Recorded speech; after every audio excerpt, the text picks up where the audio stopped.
Selamat malam. Sebelum saya teruskan kepada ulasan, ada banyak kali kita dengar dalam politik di Malaysia apabila seseorang bos itu atau seorang presiden dalam parti itu akan diarahkan untuk berehat atau letak jawatan ataupun bersara daripada politik. Apabila Najib Tun Razak didedahkan, apabila Najib Tun Razak dikaitkan dengan isu skandal 1MDB satu ketika dahulu, Anda pasti masih mengingat ada beberapa orang pemimpin telah memaksa Najib Tun Razak untuk mengundurkan diri, letak jawatan sebagai Presiden UMNO dan juga atau bersara daripada parti atau politik. Mereka memberikan rasional mengatakan bahawa ianya akan menyebabkan UMNO dan Barisan Nasional akan kalah teruk dalam pilihan raya. Dan terbukti apa yang dinyatakan itu jadi kenyataan. Yang mana sehingga ke hari ini Barisan Nasional terus kalah makin teruk. Dan dalam pilihan raya ketika Najib belum dimasukkan dalam penjara juga, kita dapati bahawa antara sebab mengapa Barisan Nasional kalah pada waktu itu ialah sentimen skandal 1MDB. Hari ini, antara yang telah dipaksa untuk letak jawatan bersara daripada politik ialah Zahid Hamidi, Presiden UMNO. Apabila beliau dimasukkan dalam kluster mahkamah, dituduh dengan 47 pertuduhan mahkamah, walaupun salah satu daripadanya telah pun dibebaskan Zahid Hamidi. Zahid pernah dipaksa oleh pemimpin-pemimpin, terutamanya musuh politik beliau, untuk letak jawatan daripada Presiden UMNO atau bersara saja untuk memberi laluan kepada pemimpin lain bagi membangun Parti UMNO Barisan Nasional, dan menurut mereka ianya supaya parti itu tidak terpalit dengan isu-isu berkaitan dengan mahkamah.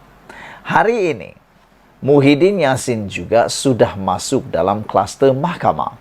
Beliau juga telah pun didakwa dengan beberapa rangkaian pendakwaan di mahkamah berkaitan salah guna kuasa, rasuah dan sebagainya. Jadi, kali ini, adakah beliau juga akan dipaksa letak jawatan? Adakah Muhyiddin Yassin juga akan letak jawatan ataupun tidak akan letak jawatan seperti yang berlaku kepada Najib Tun Razak dan juga Zahid Hamidi? Apabila mereka juga bertegas untuk tidak letak jawatan dan terus memimpin parti itu. Dan berita buruknya, Barisan Nasional kalah teruk sehingga sekarang. Jadi, adakah hukum karma ini akan berulang kepada Parti Perikatan Nasional?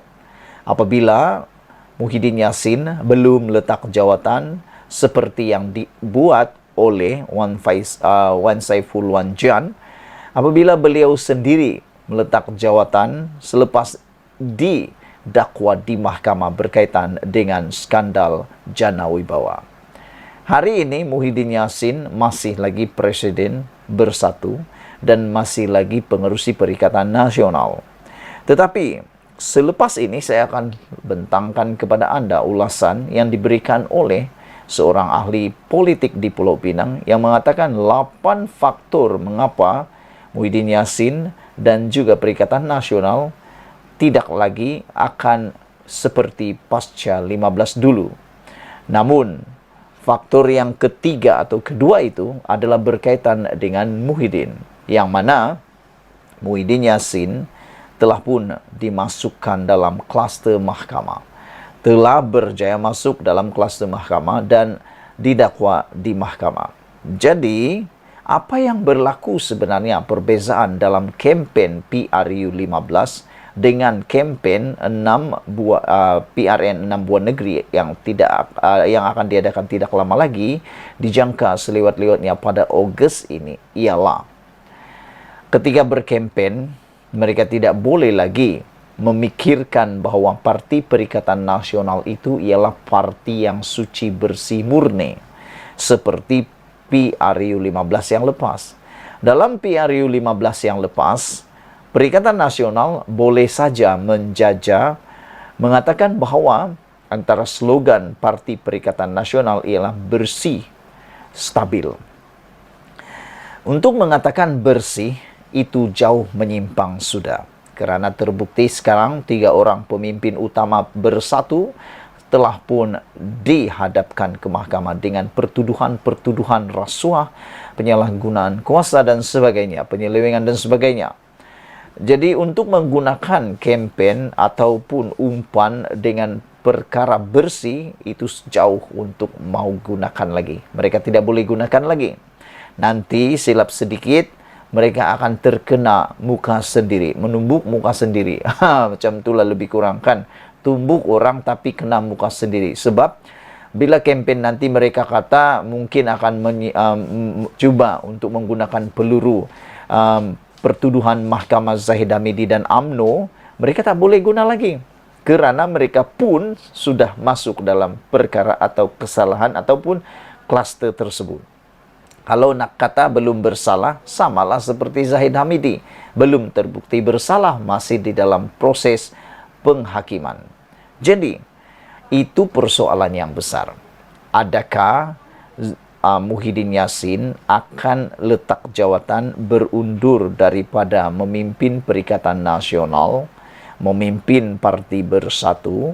Adakah beliau akan lakukan itu seperti mana yang dia katakan satu set standard untuk Parti Bersatu dan Perikatan Nasional supaya menunjukkan bahawa parti itu, Perikatan Nasional itu ialah bersih dan menjunjung integriti. Namun demikian, dilihat sekarang sampai sekarang Muhyiddin tidak pun letak jawatan. Dan pada masa yang sama, Parti PAS yang bersama dengan Parti Bersatu tetap mendiamkan diri, tidak berkata apa-apa tentang kes jenayah yang dituduh kepada Muhyiddin Yassin itu. Kedua, adakah Muhyiddin Yassin akan dipecat, diminta berhenti oleh Perikatan Nasional supaya parti itu, gabungan itu boleh berkempen dengan sebebas-bebasnya?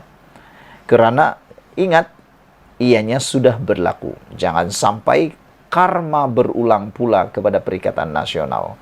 Jangan sampai kekalahan yang dialami oleh Barisan Nasional akan berulang-ulang dan berulang-ulang lagi dalam parti Perikatan Nasional. Kalau nak kata Pakatan Harapan akan kalah, Pakatan Harapan dah kalah banyak kali. Mereka tak kisah dan mereka dah biasa dah. Tapi Perikatan Nasional belum pernah lagi merasa peritnya kalah yang teruk. UMNO Barisan Nasional sudah rasa, Pakatan Harapan pun sudah rasa dihianati, betapa pedihnya kalah. Perikatan Nasional belum lagi merasainya. Tapi adakah dengan tindakan Muhyiddin Yassin belum meletak jawatan akan menjadikan Perikatan Nasional akan menerima karma daripada UMNO Barisan Nasional?